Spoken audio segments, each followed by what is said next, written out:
right, so welcome to the interview segment. In the complex theatre of Nigerian law and international diplomacy, few names evoke as much legal debate as Nnamdi Kanu. But in January 2026, a new and unprecedented chapter has been written: the conferment of honorary citizenship of the state of Georgia, USA, upon the leader of the indigenous people of Biafra.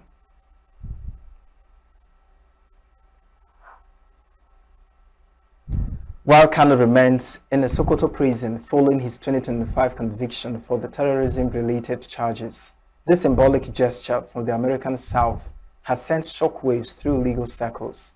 The proclamation, signed by Georgia's Secretary of State, Brad Raffensperger, designated Kanu as an outstanding citizen and a goodwill ambassador. But beyond the headlines and the celebrations of his supporters, we must ask the hard technical questions. In the world of sovereign borders and extradition treaties, what does an honorary title from a subnational entity in the United States actually mean for a man serving a living sentence in Nigeria, a life sentence in Nigeria? Today we are joined by Barrister Tunji Abdulhamid, a legal scholar with a deep focus on constitutional and international law. Together we will dissect the legal implications of this conferment, exploring: does honorary citizenship offer any tangible diplomatic protection, or is it strictly a ceremonial badge of honor? How does the Nigerian government view this intervention by a US state, and could it influence the ongoing appeal of Kanu's conviction?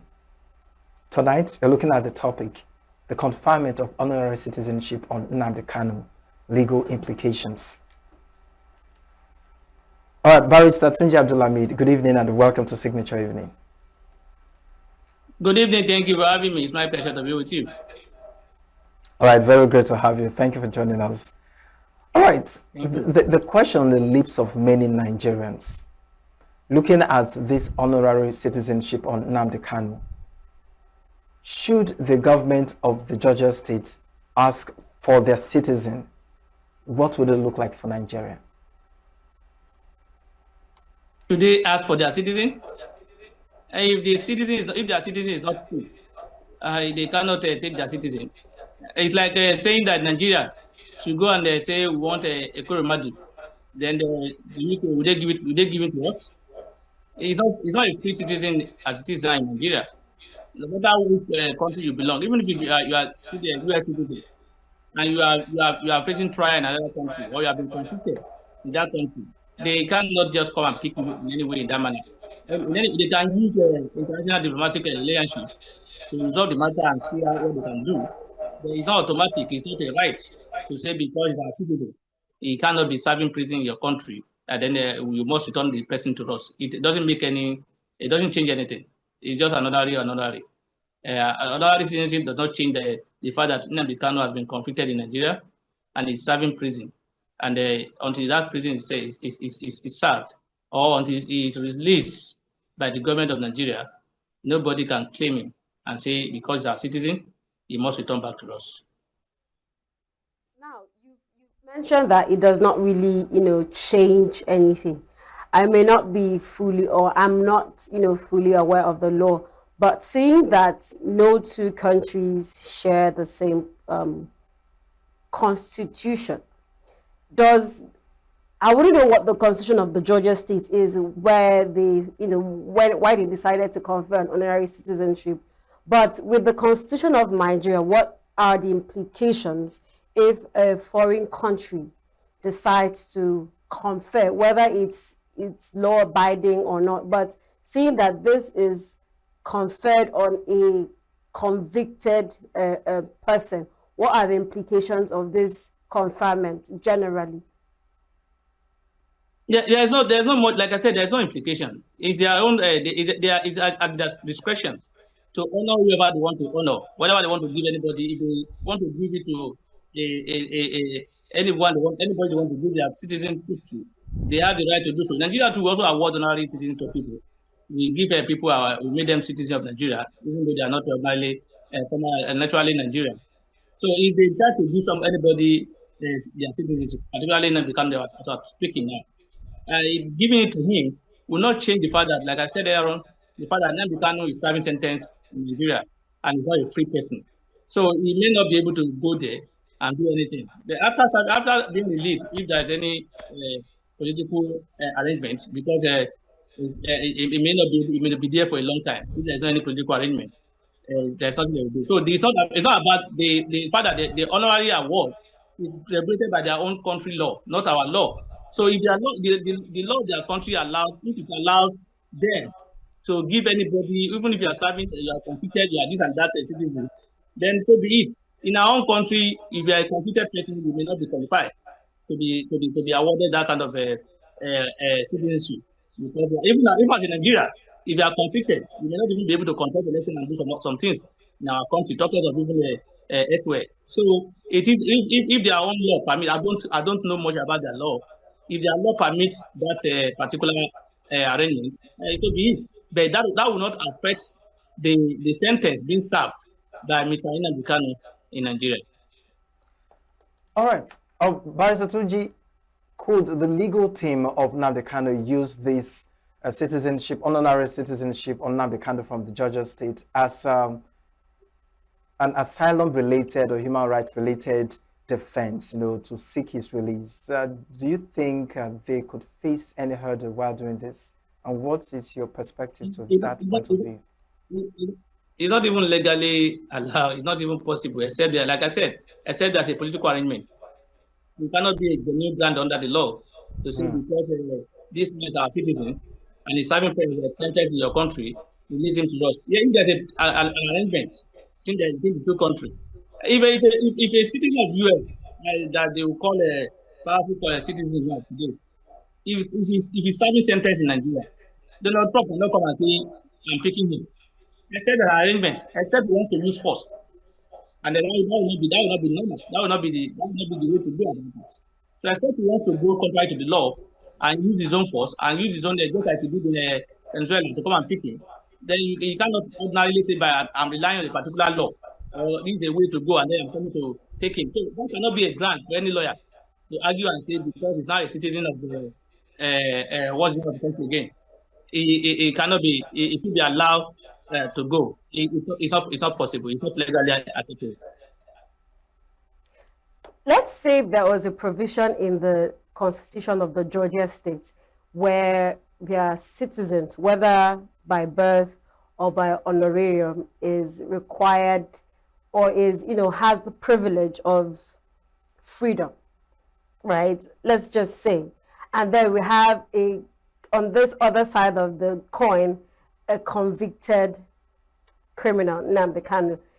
Is there a chance where, I'm not saying that the Constitution of the United States overrides, of course, that's not what I'm saying, but let's just say, if we're having a conversation and we assume that the US decides now that they want to retrieve their citizen, like my colleague already asked, if his legal team decides to pursue, is there a provision of that where they can, come and get their citizen, seeing that he has become a citizen of the state somewhat? There is none that I'm aware of. Like I said, except there's an arrangement where it is agreed that, okay, we release him to you. That's when you start. There's no any legal provision, not even only in the Nigerian constitution.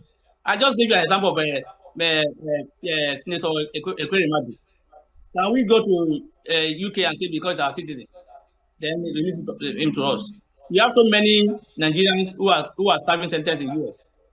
Can we go there and say they are citizens? Just give them to us without any arrangement or without any discussion that is political. There must be diplomatic arrangement if that will happen.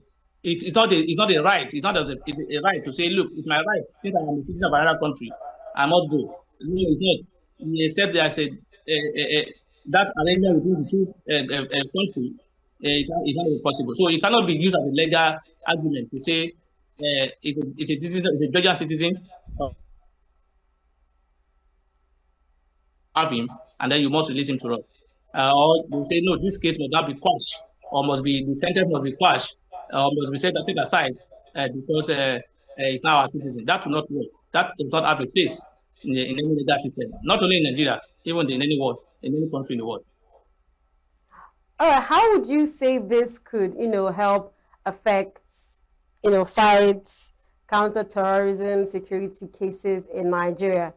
Seeing that is a case, because we all know how the Nnamdi Kanu case went, and the seriousness of the case, and then we are striking with cases of insecurity, terrorism in Nigeria. Does this have how much effect does this have on our security, seeing that an outside state can confer such prestigious title on someone who a country considered a terrorist to an extent? He has no any, like I said again, he has no any effect on us or anybody. It is their own choice. The Georgian state has a choice to determine whether they want to give their citizenship to. They want to give it to the most notorious, let me include, if you have somebody that is the most wanted or notorious criminal in the world, or terrorist in the world, and you decide to give him that honorary citizenship, so be it. It's their choice. It's their, if their law permit it, and it's their choice. Nobody can query it. Nigeria cannot say because you have that person is a criminal. I have given, so we are doing. We can't do anything. It's not a choice. It's like us, even in Nigeria too. If you want to do the same thing, if you start to say this person who is a known conflict or whatever to be our governor or our president, and nobody's and we are not challenging it, they cannot come and say that they will on their own challenge it on our behalf. We cannot. They cannot do that. It's our case. It's our choice. If we will allow it, so be it. So it is not for anybody to say because the Kanu is a serving sentence in Nigeria, he cannot be awarded any he cannot be given any award elsewhere, or even in Nigeria. Nigeria can even also on their own also give him an award within their own if they believe so that he is entitled to it. There is it's not for anybody to say. The only thing that I cannot do is for the country to say, look, we are giving an award, except they are releasing in that, and then they now compensate him with that award. It won't be possible. But except there is an arrangement, nobody can use that as a legal basis to say you must release him. Okay, I'm curious, just like every other Nigerian, how would this honorary citizenship affect the morale or support of Nnamdi Kanu supporters, or shall I say fans, those that are loyal to him? Looking at, if you go to social media now, you see people reacting and they feel the man is still in high esteem, even if he is in the prison. People still reverend him for the Georgia state to still confer someone that's in prison such, an honor. What's your reaction? Do you think this is going to boost the morale and keep the name IPOB still working? Definitely, it will boost their morale. It even encourage them to still believe that there's hope, that their leader is still working stronger. That even in prison, he's been again given an award, so it's been recognized by another country or another state in another country. So it's going to boost their morale. It will definitely encourage them to believe that one day, this man will gain freedom and he'll come back to them. It will definitely boost their morale. That's the way I see it. Now, I'm curious to ask, do you see this honorary citizenship on Nnamdi Kanu as a message from the international body? Because if a country has deemed someone, labeled someone for a particular concern and sentenced to life imprisonment, and a foreign body is conferring such a person, does it send a message of not believing the system, the judicial system of the country, corruption, and the legal means of getting someone to that level?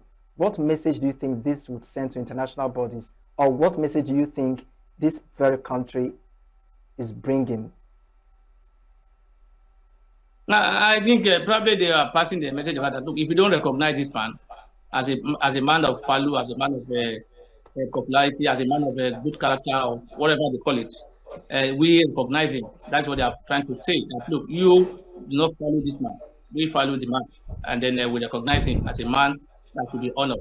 And that's why. So they are telling us that, look, we say in our we say prophet doesn't have a honor in his own country. So probably that's what's happening now. So he doesn't have honor within us. We recognize him and we relax. So that is the kind of thing that they are passing. That look, you don't know what two people are missing. You don't know the kind of person you have within your midst. You don't know his importance. You don't know his character. You don't know his way, or you don't know his value. You don't know what he can bring on board. That's what they are passing. But we are seeing this different thing in our country because of what he was not alleged now because he has been convicted. What they said what he has been convicted of. So as far as Nigeria is concerned, it's a conflict. It's a criminal as far as Nigeria is concerned because it's already been convicted in our court. But the other people outside the country are not seeing it that way. They're not seeing him as a conflict. They see him as a man of honor, a man of integrity. And that's why they could consider it for that kind of honor. It's a contrast from what we are seeing in Nigeria.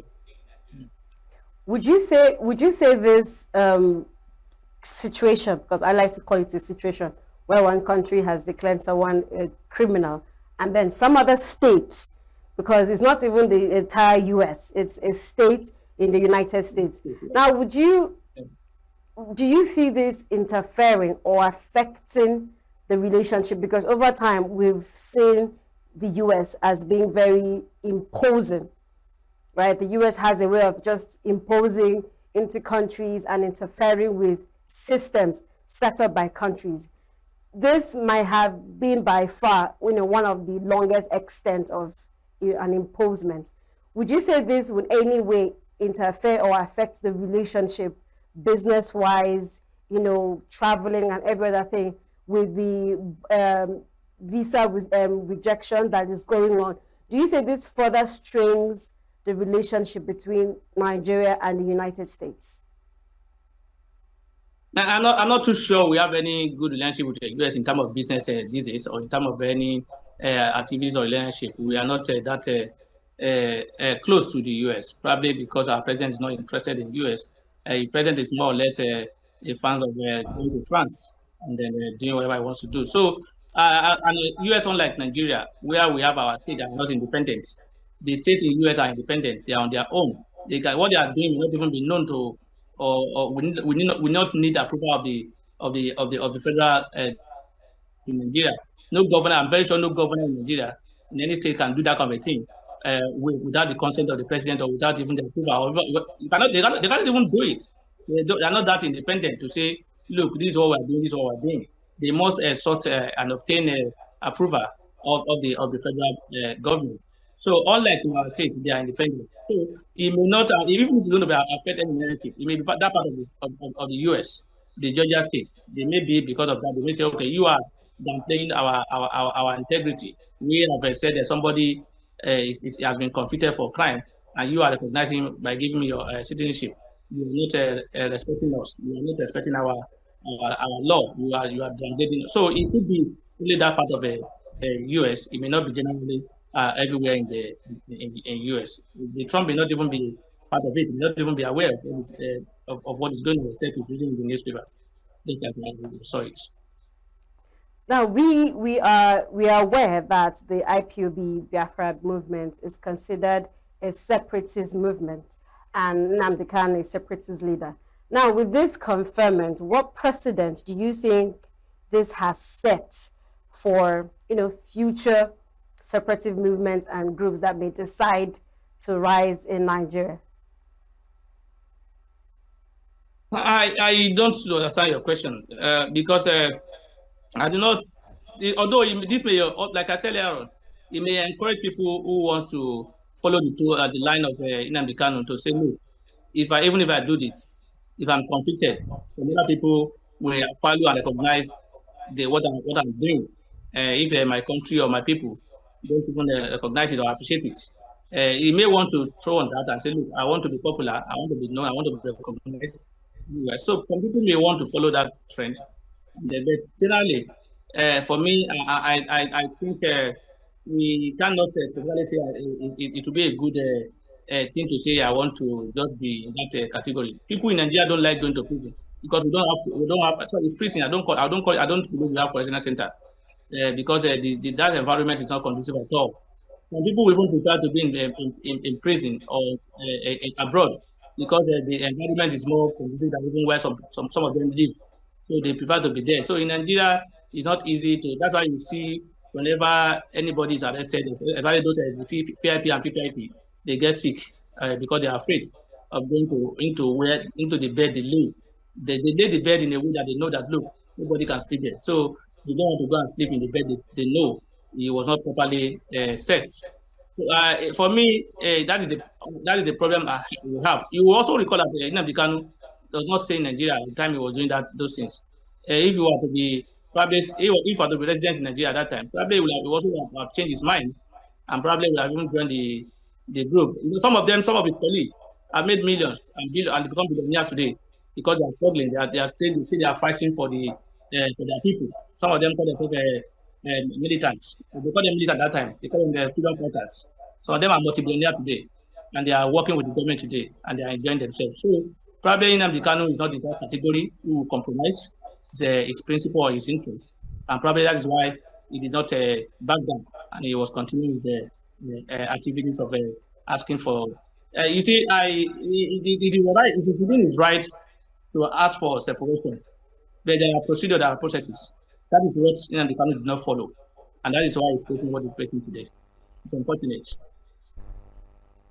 All right, so let's find out, with this conferment from Georgia State, do you think it's possible if the legal team of Nnamdi Kanu seeks to transfer the case to the United States, Georgia, even if it's still in the prison, let him serve over there? Because I remember the case of Ikere Badu where the Nigerian government were asking, pleading the UK to transfer the case to Nigeria. He can be serving in Nigeria.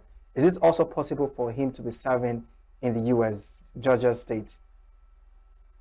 The offense was not committed in Georgia. The offense is against Nigeria, and they did not do anything to them to be able to say. You can see the UK, they refused to meet our request regarding Ikere Badu. They refused, and if at all, we also make similar demands. I'm very sure they made similar demands, and they made that similar demand to be rejected because you can't trust that they will keep him well or even allow him to serve his sentence in that country. And anyway, they have no business in that case. So I don't know what they're going to say for them to say, look, let him come and do this. And he even became a citizen after he has been convicted. And the matter is still on appeal. The process of conviction of conviction has not been completed. So the judicial system is still ongoing. So they cannot continue to start that process in their country. So he must complete it here. He's on appeal. The appeal is there. So until that the Supreme Court decides finally on the case, you can't say the matter has been determined. As it is today now, the High Court has convicted him, or the Federal High Court has convicted him, but the appeal is still pending. And until that is determined, after the appeal, he also has the right to go to the Supreme Court. So it's after the Supreme Court that we say it's now finally over. So nobody can come and say we want to ask for him to be released so I will continue his sentence in our. He has not agreed that the sentence was right, and that is why it's an appeal. All right, thank you so much, Barrister Tunji Abdulhamid, for joining us this evening. It's been such an insightful time with you. Thank you. Thank you so much, and have yourself a wonderful, wonderful evening. Thank you for having me. It's my pleasure to be with you. Thank you. All right. Now, this is still Signature Evening. Our next conversation, in recent times, stemming from last year, we've seen multiple times, countless times in the news where the US, the United States, keeps imposing tariffs and, burning relationship bridges in countries or for countries. So in our next conversation, we are discussing what this tariff imposement, the effect it has on economies and businesses around the world. It's still Signature Evening. Stay with us. We'll be right back. We are local. International communities observing Just finished taking When the main market is in chaos, people are... We are national. Those in support of this motion as amended, say aye. Aye. We have taken the vote by default. We are international. Israeli airstrikes. Donald Trump left us the worst unemployment.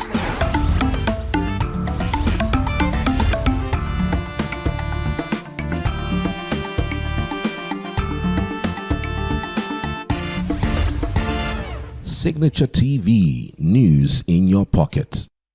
We come from a place of values, a place where hard work and discipline is taught early.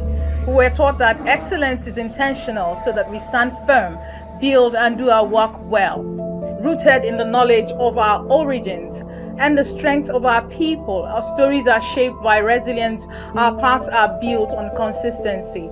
From the hands that create with precision, skills live here, creativity thrives here, excellence is practiced here, where every detail matters. We tell our stories with clarity and share our truths with confidence.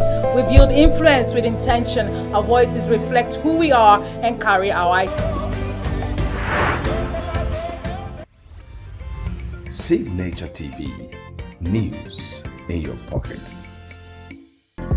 Get plugged into the heartbeat of entertainment on The Hub, your ultimate show on e-vibes. From trending stories and social media drama to top charting music, must-watch movies and exciting moments from the world of arts, we've got it all. Join us for unmissable conversations with your favorite entertainment personalities, plus fun segments every week. I should try harder. So okay, I don't know that one. Outfit of the day. Oh, I don't do that. That's some Gen Z stuff. Oh, now you say it's a Gen Z stuff. It's everything you love about entertainment, served fresh every week at 1 p.m. with weekend repeats just in case you missed it. The Hub's on e-vibes, where the vibes never stop. Only on Signature TV.